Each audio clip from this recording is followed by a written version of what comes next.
السلام علیکم ورحمۃ اللہ وبرکاتہ۔ نوری خانقاہ میں آپ ہی کے ایک مسئلے کے ساتھ میں حاضر ہوں۔ ایک نوری سسٹر ایک نہیں بلکہ ایک سے زیادہ خواتین کی جانب سے یہ سوال آ رہا ہے مجھے کچھ عرصے سے، اور بہت ساری خواتین ان مسائل میں پھنس چکی ہیں جب سے یوٹیوب پر وظائف نے بھرمار کی ہے، تب سے ہماری زندگیوں میں مسائل جو ہیں انہوں نے ایک نیا رنگ اختیار کر لیا ہے۔ تو یہ مسئلہ ہے، ہم میں سے بہت ساری خواتین اپنے ارد گرد ان مسائل کو دیکھ رہی ہیں، ہم فیس کر رہے ہیں ان باتوں کو، کہ جس وقت ہم ایک طالب مولا روح جب اللہ کو پانا چاہتی ہے، اس کے اندر اللہ کی محبت جو ہے وہ بہت، جس کو کیا کہنا چاہیے، جوش مارتی ہے، تو وہ ذکر اذکار کی جانب اس کا دھیان لگ جاتا ہے، وہ ذکر اذکار شروع کر دیتی ہے، پھر وہ کہیں نہ کہیں اس کو شارٹ کٹ ڈھونڈنے ہوتے ہیں، اور وہ کچھ ایسے اوراد و وظائف اس کو چاہیے ہوتے ہیں جن کو پڑھ کے وہ بہت جلدی سے اللہ کے قرب کی منزلوں کو طے کر لے۔ تو ایسی ہی میری یہ بہنیں ہیں جو یہ کہہ رہی ہیں کہ انہوں نے اسی طرح ذکر اذکار شروع کیے، اور کچھ ان کو ایسے مینٹور مل گئے جنہوں نے ان سے کہا کہ آپ یہ پڑھائی کریں، یہ چلا کریں، یہ وظیفہ کریں، تو اس کے بعد آپ کو دم کرنے کی جو اجازت ہے وہ ہم دے دیں گے، اور آپ لوگوں کو دم کریں۔ اچھا، یہ بات ہے، اور اسی کے ساتھ پیرالل ایک اور بات بھی ہے کہ جس وقت ہم بہت زیادہ وظائف کرتے ہیں، اللہ اللہ کرتے ہیں، کسی صورت کی تکرار کرتے ہیں، تو اس کے فیوز و برکات آٹومیٹکلی ہمیں ملتے ہیں۔ یہ ممکن ہی نہیں ہے کہ قرآن پڑھا جائے اور اس کا فیض ہمیں نہ ملے، فیض ہمیں ملتا ہے۔ اب کیا ہے کہ اب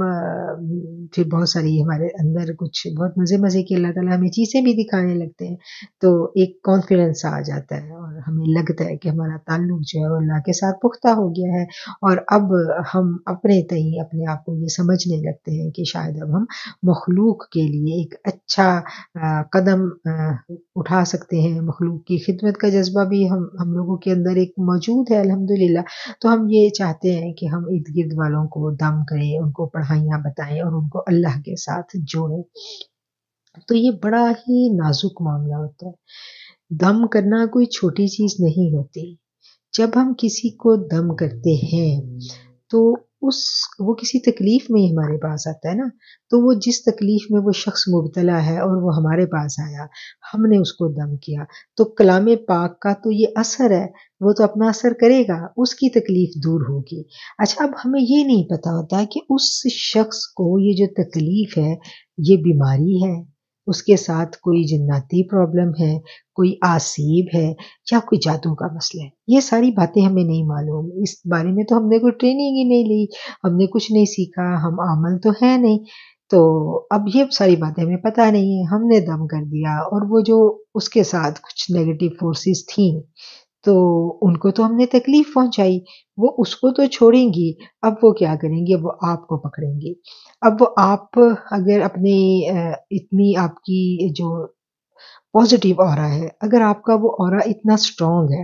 کہ وہ آپ کو ڈائریکٹ نقصان نہیں پہنچا سکتی، تو پھر وہ کیا کریں گی، پھر وہ آپ کے بچوں کو پکڑیں گی، وہ آپ کے گھر والوں کو پکڑیں گی، گھر میں مسائل شروع ہو جائیں گے، گھر میں لڑائی جھگڑا شروع ہو جائے گا، گھر میں بے برکتی شروع ہو جائے گی، رزق کے مسائل آئیں گے، بچوں کے مسائل آئیں گے، تو آپ کیا ہے کہ آپ الجھتے چلے جائیں گے۔ ایک طرف آپ اوپر جا رہے ہیں اور دوسری طرف آپ اپنے مسائل میں مزید الجھتے جا رہے ہیں، تو یہ ایک بہت عجیب معاملہ ہے۔ اس کو میں آپ کو کیسے سمجھاؤں کہ یہ اتنی ساری یہ میرے پاس میسیجز خواتین کے میں نے سنے ہیں، اور جب سے میں نے وظائف کے خطرناک نتائج والی آڈیو اپلوڈ کی ہے، اس کے بعد مجھے بہت سارے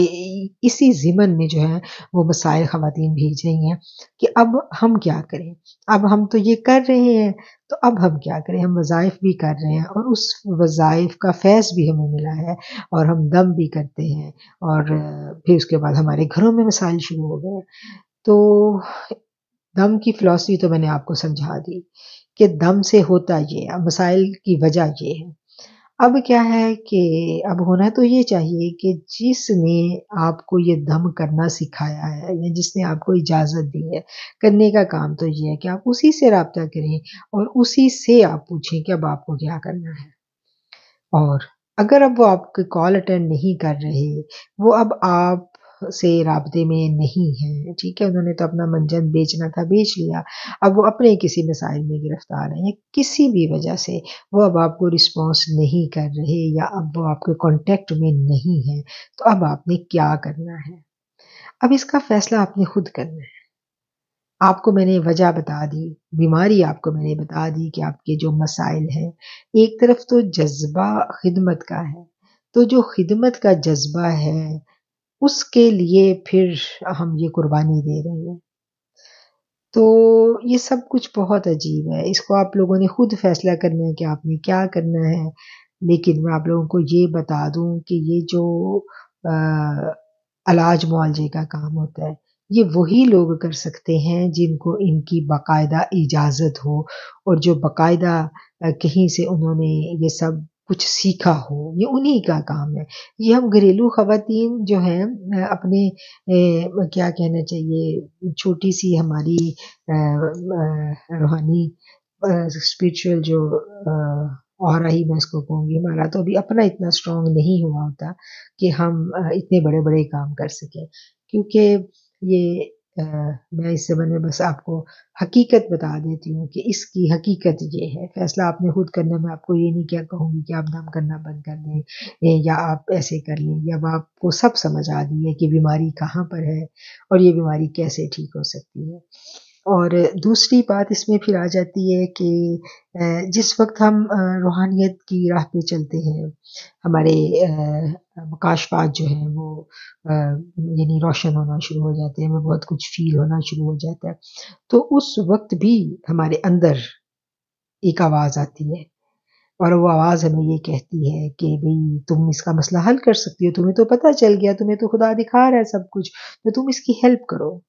تو پھر ہم کیا کرتے ہیں کہ ہم اس کی ہیلپ کرتے ہیں، اور جب ہم اس کو ہیلپ آؤٹ کرتے ہیں، ہم اس کو ریسکیو کرتے ہیں، وہ ٹھیک بھی ہو جاتا ہے۔ تو اب کیا ہوتا ہے، اب اگلا حملہ جو ہے نا، اب شیطان کیلے کا چھلکا پھینک دیتا ہے، اب اگلا حملہ یہ ہوتا ہے کہ نفس جو ہے نا وہ ہمیں سراہنا شروع کر دیتا ہے، ہم پھولنے لگتے ہیں، اور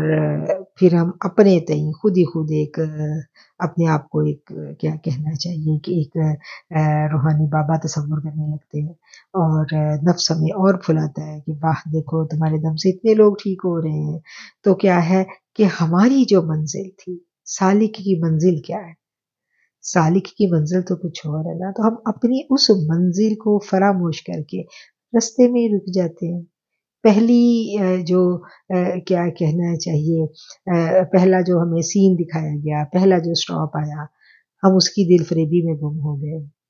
ہمیں تو آگے جانا تھا، ہمیں تو کچھ اور کرنا تھا۔ اچھا، اب میری اس بات سے آپ لوگ یہ مطلب قطعاً مت لیں کہ اگر کوئی آپ کو تکلیف میں نظر آ رہا ہے تو آپ اس کے لیے کچھ بھی نہ کریں، اس کے لیے ہم دعا کریں گے، کسی دوسرے شخص کے لیے غائبانہ دعا، اس کو بتائے بغیر دعا، خلوص نیت سے دعا۔ تو کسی مسلمان کے لیے ہمارے دل میں درد آ جائے اور ہم اپنے اس مسلمان بہن بھائی کے لیے اس کو بتائے بنا خاموشی سے رات کی تنہائی میں اللہ تعالیٰ کے آگے بڑے خلوص نیت سے دعا کرے، تو اللہ وہ دعا ضرور سنتا ہے۔ آج پتہ نہیں کتنے نیک لوگوں کی دعائیں ہمارے لیے تھیں جو اللہ نے ہمیں اپنے دین کے رستے پہ لگایا۔ تو یہ جو خاموش دعائیں ہوتی ہیں نا، یہ بڑا کام کر جاتی ہیں، اس میں نفس بڑا پیٹتا ہے، کیونکہ اس میں نفس کو خوراک نہیں ملتی، یہ خاموش دعائیں ہوتی ہیں۔ تو ایک دوسرے کے لیے ہم سب خاموش دعائیں کریں، خاموش دعا بن جائیں، ہمارا پورا وجود مخلوق کے لیے خاموش دعا بن جائے، ہم سب کے لیے دعائیں کریں، کسی کو تکلیف میں دیکھیں تو دعا کریں، اور